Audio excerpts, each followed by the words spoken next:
Originally, I had 13 tips for this video, and while that information still has a place, overcoming bad teammates really only comes down to 3 simple concepts which I will share with you in this video. Don't forget to subscribe. Keep in mind that these tips did work for me, but you may need something different. That is up to your own judgment. Hello everyone, my name is Achax, and today we will be covering how to overcome bad teammates in Valorant. Let's get started. Tip number 1 is to take a pragmatic approach by aligning interests. This means taking players who may have very different goals and creating a situation where all of them benefit by accomplishing the same task. This approach is so strong because in Valorant, players can choose to do whatever they want, and aligning interests leads everyone to cooperate of their own volition. Aligning interests does not mean you try to change what your teammates want. Instead, it means you incentivize individuals to follow a common goal using what they value. If your Raze wants frags, volunteer to go first, highlight where the opponents most likely are, and explain how your approach gets Raze what they want. By building plans that benefit everyone, your team is far more likely to join forces towards a common end. Tip number 2 is tact. For Valorant, it simply means to communicate thoughtfully. This is a professional skill which can get a bad rap because it may be mislabeled as appeasement. Tact has to do with the way you present things and allows you to deliver the same message more effectively because it will be more well received. For example, rather than saying, "You're wrong, Omen and Brim should swap," which might make them quite defensive, you can acknowledge the validity of their perspective with something like, "I see where you are coming from," and then add a detail they may have overlooked, like, "But since the delayed rushes have been such a big problem," and finish with a suggestion such as, "Your plan may be more effective if we swap Omen and Brim so that Brim can stop delayed rushes while our Omen smokes A main and mid early." Tact allows you to turn arguments into collaboration, which not only overcomes bad teammates, but can make a lacking suggestion turn out better than if it had never been made in the first place.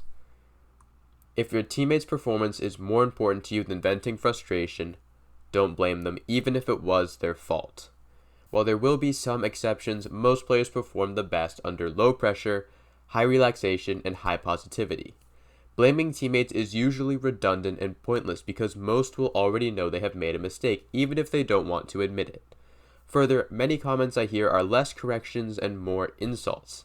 This doesn't help create positive change, so once again, pointless. Create positive change by showing tact, by making a statement to the general team instead of singling out a particular person. Rather than an insult, acknowledge difficulty with something like, "The opponents are holding tight angles really well." This is good because it indicates that your teammate is not below any standard and therefore did not fail at anything. Follow this up by offering a general solution to the team, such as, "I think we should start swinging wide on B, smoking to cover it, or avoid it altogether if it is more trouble than it's worth." Your teammates will adopt positive changes if they are receptive, and if you are very blunt, they will likely be defensive instead. Tact is a valuable skill that allows you to create change in your team more effectively by allowing you to better support them by supplementing their skills with your experience. Tip number 3 is to communicate explicitly. State the obvious. Often in my games, I have heard players become frustrated when teammates do not make quote-unquote obvious moves, such as peeking with them or deploying certain smokes. But consider that just as you've had plenty of experiences with bad teammates, they probably have too. They may not expect their teammates to make good moves. Besides this, there may be multiple solutions. There could be 2 perfectly good ideas which don't work if you try to do half of each. The best way to overcome this in my experience is a pro tactic, which is to simply count down from 3. For example, "Omen, peek with me, 3, 2, 1. Or flash, 3, 2, 1. This tells teammates what you're about to try and gives them time to respond and help you. Communicate the obvious to tell or at least imply how your teammates can help you and by extension help the team as a whole achieve its goals. That's how to overcome bad teammates. Align interests, communicate with tact, and state the obvious. These tools empower players to work together more effectively with their team and overcome misunderstandings so that everyone can benefit. I hope you found some value in this video. Don't forget to subscribe. Best of luck and have a great day.